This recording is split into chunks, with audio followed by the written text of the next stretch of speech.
There is a thread on Twitter with almost 600,000 views and almost 3,000 likes from a Twitter user with almost 100,000 followers. It's rather interesting. Talks about even feeling ill because of Hogwarts Legacy. Oh, well, that's not good. So, yeah, I'm curious what this is all about. Let's take a look. Seeing the Twitch view account for Hogwarts makes me feel ill, man. So many of you just truly do not freaking care, and it sucks.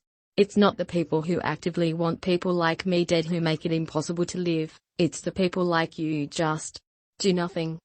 Okay, hold on though. Doesn't the initial take already kind of imply that like Hogwarts Legacy and Hogwarts Legacy players are like worse than people that actively want this person dead? That just doesn't make that much sense. I would think like the people that want you dead, like that would be your first concern. That would be like worse than the Hogwarts Legacy gamers or whatever. Also, I think some people forget that there are trans people and like a bunch of LGBT people that do play Hogwarts Legacy. Some of the people most interested in like talking to me about this game actually are LGBT. So let's continue on and see what else the thread says. I can't stop you from doing what you need to do to make a living. I'm ultimately not your conscience. But I can judge it. I can call you idiots for not listening to it. And I can promise you no queer person will ever look at you the same again because you've shown what matters to you. Look, it just comes off kind of manipulative, though, being like, no queer person will ever look at you the same again, when there are, in fact, a bunch of LGBT people enjoying this game, like thoroughly enjoying it, and eagerly talking to other people about the game as well.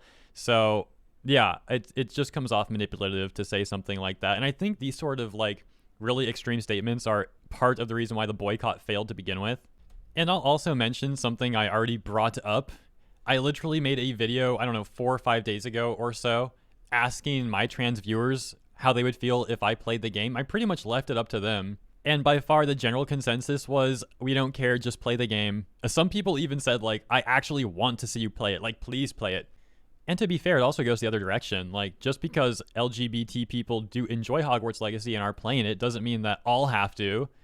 But like I said, same thing the other way. Like, you can't say that all LGBT people are going to hate any Hogwarts Legacy player when there are, in fact, a lot of LGBT people playing Hogwarts Legacy and enjoying watching other people play it as well. So, like, just making false statements like that doesn't seem like the right thing to do. Gonna expand here and be a little grim to say, when I mean impossible to live, I mean when we wake up and think crap like I want to die and you see stats about trans people having way higher rates of suicide. It's because of things like this.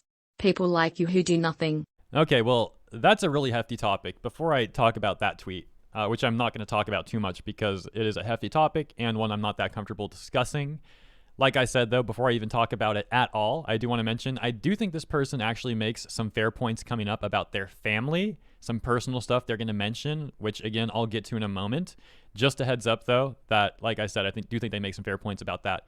But before we get to that, let's talk about this take. So going back to what she said about waking up and feeling suicidal, first of all, I don't want her to feel that way. I don't want anyone to feel that way. Unfortunately, it is my personal belief that I think most people, by far, most people in the world go through periods where they are suicidal, and it just fluctuates. Like, you may have a week where every day you're feeling suicidal, and the next month, maybe the week is going great, but by that last day of the week, you think to yourself, man, you know, this week started out great and it ended like crap. I could just shut it all down right now. I could just end it in the quickest way possible. Obviously, that concerns me. But I understand that life is very tough, and pretty much everyone is going to experience some sort of trauma, some sort of incident that's going to be extremely taxing on their mental health to the point that they unfortunately might consider ending themselves. So, for example, as this person said, she might wake up and feel like she wants to die. I might wake up and feel the same, not because I'm trans, but because I've seen my family suffer. I've seen my dad suffer for over a year and then die. I saw my grandma suffer, and then I saw her die in front of me. And I could get into more details about all that, man, and you don't want to know, man. Some of you have seen much worse, though. Don't get me wrong. I'm not saying I have it worse. I'm just gonna leave it at that. I don't want to talk about this topic any further in this video. My point is, as I said, everyone goes through things. So offloading your mental burden onto other people who may or may not be going through their own stuff and are literally just playing a video game does not seem like the right thing to do. Furthermore, I don't think making takes like that is going to help trans people at all. People who say the most vile, evil crap towards us bounce off really easily. Actually, because they are violent evil. It's the people who stand in your corner 1 minute and let the bad stuff through for a quick buck that get to you. It's the friends, family who tell you they understand what you're going through and have you over for Christmas dinner but blindly help fund the causes that want you to suffer because their childhood memories are more important to them. That makes you want to die. Okay, you know what? I actually take back what I said earlier in the video about her making a fair point about her family. I read that wrong. My initial impression when I read that was that her family will have her over for Christmas dinner and act all nice to her and act like they support her being trans while she's at Christmas dinner. And then, like, as soon as she leaves the house, they're like donating money to anti-trans organizations. Reading this again, though, it seems I was mistaken. It sounds like literally what happened is that, for example, the family is nice to her and invites her over for Christmas and they respect her being trans, but they bought Hogwarts Legacy. And that's what she's referring to, because she said, blindly help fund the cause that you want to suffer because their childhood memories are more important to them. So that's implying that all they did was buy Hogwarts Legacy, right? The blindly helping fund the causes through the childhood memory thing. I think that's the implication there. In which case, that seems kind of absurd. Like, if they're literally supportive of you being trans, they're, respecting your pronouns, they're respecting your name, they're inviting you over for Christmas dinner, and they're like nice to you, but all they did was also buy Hogwarts Legacy. I mean, I don't know. It kind of seems like an extreme reaction on her part. I think takes like that in general would have more merit as well if Hogwarts Legacy was not a good game. Like, let's say for argument's sake that Hogwarts Legacy is like a 5 out of 10 and it's like generally a bad game, except like if you're the biggest Harry Potter fan in the world, maybe you could enjoy it for like a couple of hours. But if you are not the biggest Harry Potter fan in the world, you'll get no enjoyment out of it, not even like a couple hours. So like it's by default just an objectively bad game, right?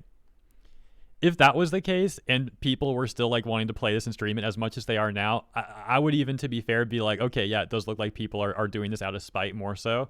Like the family in this situation might be a little more questionable. However, that's not reality though. Reality is this game is a great game. It's got like 9 out of 10s on so many reviews and so many players are talking about how much fun they're having with this game. It's just an awesome game that a lot of people are enjoying.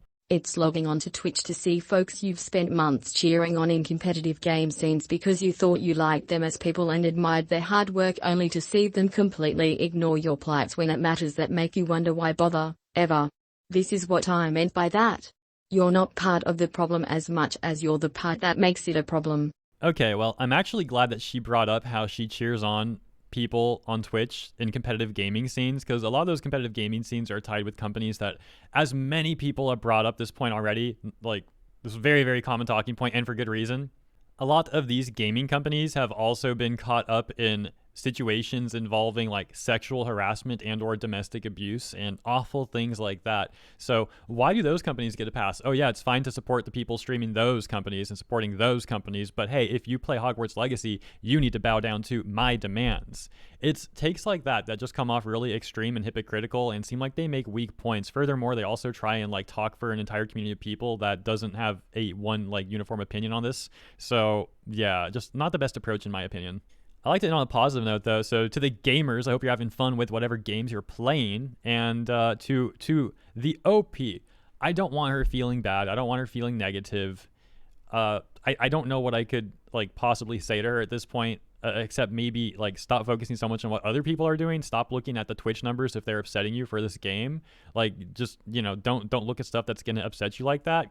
And I don't know where she lives, if she lives in an area that's potentially really anti-trans or whatever. So I'll just say, like, come out to California. California, people are chill. I live in California, so I can't speak on other places that much. I pretty much only stay in California. Although I want to travel more eventually, but that's my point. I can speak on California because I live here. Like, seems like you'd always be welcome out here. So, yeah, that's my take, I guess. I'll leave it there. Thank you all for tuning in. Let me know what you think in the comments, and I'll see you in the comments and in the next segment.